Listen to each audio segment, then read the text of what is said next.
Do not call a rusty old stake in the ground, a few inches in the ground, a ground rod, or a rusty old piece of rebar. It is not a ground rod for an electric fence.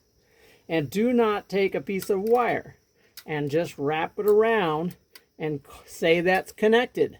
That is not how you connect a piece of wire to a rusty old something that's not a ground rod.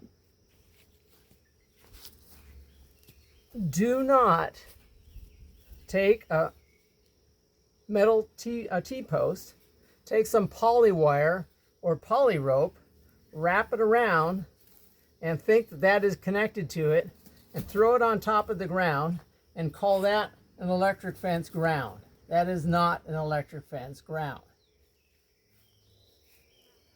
Do not take an electric fence ground rod, stick it in the ground a foot or two, and say, oh, I hit a rock, that's all it'll go in. Take some wire and wrap it around it and call that a ground. That is not an effective ground rod. It does not count. The first step to making your electric fence shock harder and farther is grounding, okay? On the charger, you'll see the manufacturer put 1 ground rod minimum. That means if you want a minimal shock, you'll put in the very minimum, which is 1 ground rod. But if you want the shock farther and harder, you're going to put more ground rods in. And how do you do that?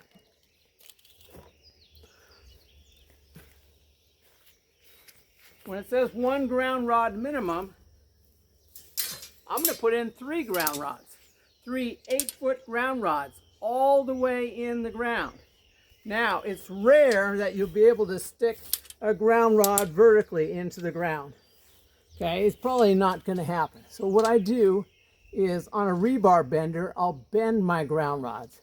And that way I can bury them horizontally like this, so the ground's up to about here and the ground rod's all in the ground. That way you can put it in easily and take it out easily.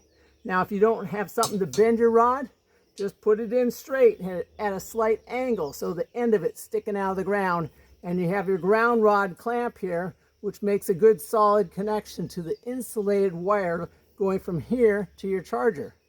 So what we do is take our 3 ground rods and we're going to space them out 10 feet apart.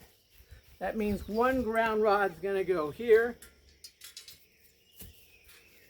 another one's going to go here, and another one's going to go here.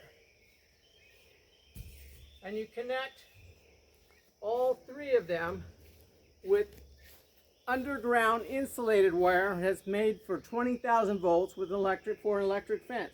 And that wire runs underground, comes up into the clamp, goes out to the next ground rod, underground out to the next ground rod, and underground out to the 3rd ground rod. So that's step number 1. Your fence has to be really grounded well. The connections have to be tight. We use ground rod clamps.